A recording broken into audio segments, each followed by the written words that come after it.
Hello everyone. So today we are going to complete this chapter neural control and coordination. हमारा last topic होने वाला है central neural system.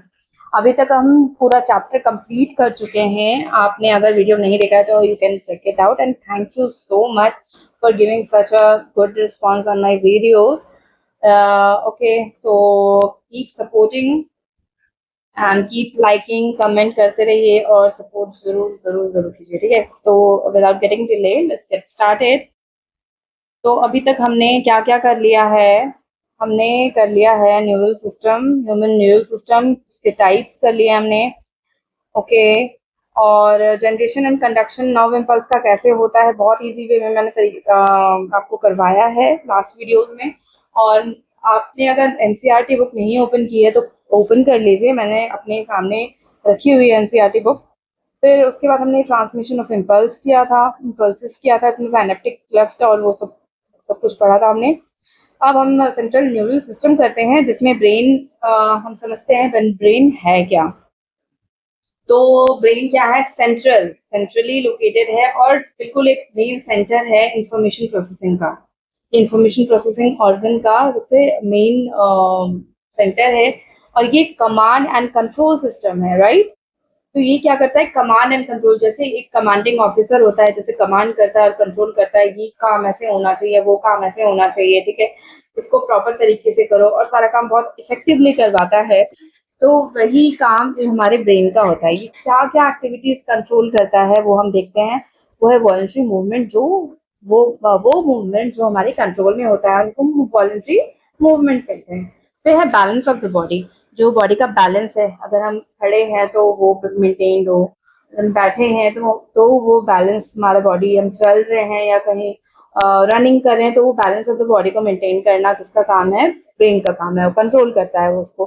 फिर है vital involuntary organ का जो फंक्शनिंग है वो कंट्रोल करता है। वाइटल जो इम्पोर्टेंट, इन्वॉल्ट्री जो हमारे कंट्रोल में नहीं है जो कि बहुत इंपॉर्टेंट है, जैसे कि लंग्स, हार्ट और किडनीज, ठीक है, ये बहुत ही इंपॉर्टेंट है और हमारे कंट्रोल में नहीं है, इसके फंक्शन को भी कंट्रोल करता है। फिर थर्मोरेगुलेशन, थर्मोरेगुलेशन क्या है? Maintenance of our internal body temperature according to the external environment. और बाहर कोई भी एक्सटर्नल इन्वायरमेंट हो उसके अकॉर्डिंग, हमारे जैसे ठंड है तो हमारी बॉडी का नॉर्मल टेम्परेचर क्या रहता है? 37 डिग्री से उसको मेंटेन करना है बॉडी को टेम्परेचर, तो यही कहलाता है थर्मो रेगुलेशन। फिर हंगर और थर्स्ट को भी कंट्रोल करता है। फिर सिर्काडियन, सिर्काडियन क्या होता है? सिर्काडियन रिदम होता है 24 आवर रिदम, या फिर हम इसको बॉडी क्लॉक भी कहते हैं। जो हमारा बॉडी क्लॉक होता है, जब नींद आती है, भूख लगती है, ठीक है, जागना होता है, अपने आप नींद खुल जाती है, ठीक है, सब कुछ ये सब जो होता है सर्काडियन रिदम में आता है। फिर एक्टिविटीज जो सेरेब्रल एंडोक्राइन ग्लैंड, जो कि हम नेक्स्ट चैप्टर में कवर करने वाले हैं, इसकी एक्टिविटीज को कंट्रोल करता है। ह्यूमन बिहेवियर, जैसे कि हम खुश हैं तो वो हैप्पीनेस, ठीक है, हम एक्साइटेड हैं, नर्वस हैं, सैड हैं, एंग्री हैं, ये सब जो ह्यूमन बिहेवियर है वो भी ब्रेन कंट्रोल करता है, राइट। विजन प्रोसेसिंग भी ब्रेन करता है। विजन प्रोसेसिंग जैसे कि हम आई से क्या होते हैं, जो न्यूरल कनेक्शंस होते हैं वो ब्रेन को सिग्नल देता है। हम जब आई स्ट्रक्चर पढ़ते आ रहे हैं हम छोटी क्लासेस से, तो उसमें भी ब्रेन का काफ़ी रोल होता है, ठीक है। फिर है हियरिंग और स्पीच, मेमोरी और इंटेलिजेंस, इमोशंस, थॉट्स, इन सबको ब्रेन कंट्रोल करता है। अब इतना इम्पॉर्टेंट ऑर्गन है ये ब्रेन, तो उसकी प्रोटेक्शन भी ज़रूर होनी चाहिए, ठीक है। अब अंबानी का घर है, बहुत बड़ा है, ठीक है, शाहरुख खान का घर है, बहुत ही मतलब रिच लोग हैं, उनको बहुत ही प्रोटेक्शन की ज़रूरत होती है। वैसे ही हमारा जो ब्रेन है बहुत ही रिच है, बहुत ही काम कंट्रोल करता है, ये बहुत सारे काम करता है, इसको प्रोटेक्शन की भी ज़रूरत होती है, ठीक है। तो ये प्रोटेक्शन कौन प्रोवाइड करता है? हमारा स्कल, जो खोपड़ी कहते हैं उसको, ठीक है। स्कल जो बोनी स्ट्रक्चर होता है वो इसको प्रोटेक्शन प्रोवाइड करता है। और स्कल के अंदर क्या होता है? ये ब्रेन जो है वो किससे कवर्ड होता है? क्रेनियल मेनिंजेस से कवर्ड होता है, जिसके 3 लेयर्स होते हैं। स्कल किससे कवर्ड होता है? क्रेनियल मेनिंजेस से, जिसके 3 लेयर्स हैं, ड्यूरा मैटर, एरेक्नॉइड एंड पायमीटर। तो आउटसाइड से अगर इनसाइड की तरफ हम देखें तो यहाँ ड्यूरा मैटर, फिर है एरेक्नॉइड और फिर है पायमीटर, ठीक है। तो इस तरीके से होता है outer to outside to inside, D A P करके आप याद रख सकते हो। तो ड्यूरामेटर जो होगा वो आउटर लेयर होगा, एरेक्नॉइड मिडिल एंड इनर होगा पायामेटर। और जो हमारा ब्रेन है इसके 3 पार्ट्स हैं। ये तीनों किसके थे? क्रेनियल मेनिंजेस, जो स्कल जिससे कवर्ड था उसके लेयर्स थे ये, direct dura mater, arachnoid and pia mater. और ब्रेन के हमारे 3 पार्ट्स हैं। फर्स्ट पार्ट है फोर ब्रेन, और सेकंड पार्ट है mid brain, and third part है हाइंड ब्रेन। तो एक एक करके हम इसको पढ़ते हैं। मैंने ऐसे इस तरीके से एनसीईआरटी में लाइन बाय एनसीईआरटी से लाइन बाय लाइन मैंने लिया हुआ है, ठीक है। तो आपको बिल्कुल भी आप टेंशन मत करो, और आप ना एनसीईआरटी ओपन आप भी करके रखो, मैं बोलूँगी, ताकि आपको थोड़ा कॉन्फिडेंस आए कि आपने गो थ्रू कर लिया है एनसीईआरटी को, ओके। क्योंकि एनसीईआरटी ही बाइबल, कुरान और गीता है, राइट। तो फोर ब्रेन क्या है? फोर ब्रेन के 3 पार्ट्स हैं। फर्स्ट पार्ट है cerebrum, second is thalamus and third is hypothalamus. तो हम इसका पोजीशन देख लेते हैं स्ट्रक्चर में। जो फर्स्ट है वो है cerebrum, then second is thalamus and third is hypothalamus. ये वाला पार्ट दिख रहा है ना, ये क्या है? सेरिब्रम है, ठीक है। ये जो ब्लूइश में ऊपर वाला पार्ट है वो थैलेमस है, और जो नीचे वाला पार्ट है वो हाइपोथैलेमस है, ओके। तो सेरिब्रम क्या है? मेजर पार्ट फॉर्म करता है। Cerebrum major part human brain का फॉर्म करता है। ये सबसे बड़ा पार्ट है वो किसका होगा? सेरिब्रम का होगा, ओके। और ये लॉन्गिट्यूडनली, ये लेंथ वाइज क्या है? ये 2 पार्ट्स में डिवाइडेड है। सेरिब्रल हेमिस्फेयर दिख रहा है, इसके 2 पार्ट्स में, बीच में ये अलग होता है, ठीक है। बीच से ये अलग होता है। लॉन्गिट्यूडनली ये हाफ में डिवाइडेड होता है। एक होता है left cerebral hemisphere and second is right cerebral hemisphere. फिर जो सेरिब्रल हेमिस्फेयर है वो कॉर्पस कैलोसम से कनेक्टेड होता है। यहाँ पे स्ट्रक्चर आपको दिख रहा है, ये वाला स्ट्रक्चर, ये इससे क्या होता है? ये कनेक्टेड होता है, ये दोनों सेरिब्रल हेमिस्फेयर जो के जो 2 पार्ट है, left and right cerebral hemisphere, इससे ये कनेक्टेड होता है, ओके। और कॉर्पस कैलोसम क्या है? ये ट्रैक्ट ऑफ नर्व फाइबर्स है। नर्व फाइबर्स का जो स्ट्रक्चर होता है वो होता है ये कॉर्पस कैलोसम। अब जो सेरिब्रल हेमिस्फेयर है इसमें लेयर्स ऑफ सेल्स होते हैं। बहुत सारे लेयर्स होते हैं सेल्स के, जो कि कवर्ड होते हैं सेरिब्रल कॉर्टेक्स से। सेरिब्रल हेमिस्फेयर किससे कवर्ड है? इसके जो लेयर्स ऑफ सेल हैं वो सेरिब्रल कॉर्टेक्स से कवर्ड है। और जो सेरिब्रल हेमिस्फेयर है इसमें प्रोमिनेंट फोल्ड्स आप देख सकते हो, ये दिख रहा है, ये फोल्ड्स इस तरीके से, ये सेरिब्रल हेमिस्फेयर में ये इस तरीके से प्रोमिनेंट फोल्ड्स दिख जाते हैं, राइट। और ये किससे कवर्ड है? सेरिब्रल कॉर्टेक्स से कवर्ड है, इसके जो सेल्स है, लेयर्स ऑफ सेल्स। अब सेरिब्रल कॉर्टेक्स क्या है? सेरिब्रल कॉर्टेक्स ग्रे मैटर कहलाता है, ओके। क्यों ग्रे मैटर बोलते हैं इसको? क्योंकि ये इसमें न्यूरॉन सेल बॉडीज, जो न्यूरॉन का सेल बॉडी पार्ट है वो यहाँ पे होता है, जिसकी वजह से इसमें जो है इसका जो अपीयरेंस है वो ग्रेइश हो जाता है, राइट। और इसमें मोटर एरियाज होते हैं, सेरेब्रल कॉर्टेक्स में सेंसरी एरियाज होते हैं, ठीक है। और large region of associated areas होते हैं। एसोसिएशन एरियाज होते हैं जो क्या कराएंगे? जैसे कि नाम से ही समझ में आ रहा है कि एसोसिएशन कराएंगे, ठीक है, कनेक्शन कराएंगे। तो रिस्पॉन्सिबल फॉर कॉम्प्लेक्स फंक्शन कराते हैं, जैसे इंटर सेंसरी एसोसिएशन, सेंसेस हैं, डिफरेंट सेंसेस को सेंसेस का एसोसिएशन कराएंगे और मेमोरी कम्युनिकेशन में हेल्प करेंगे, ओके। फिर है फाइबर्स ऑफ ट्रैक्ट। जो फाइबर्स ऑफ ट्रैक्ट है इसकी वजह से हम इसको क्या बोलते हैं? वाइट मैटर बोलते हैं। वाइट मैटर क्यों बोलते हैं इसको? क्योंकि एक ओपेक वाइट अपीयरेंस देता है लेयर को।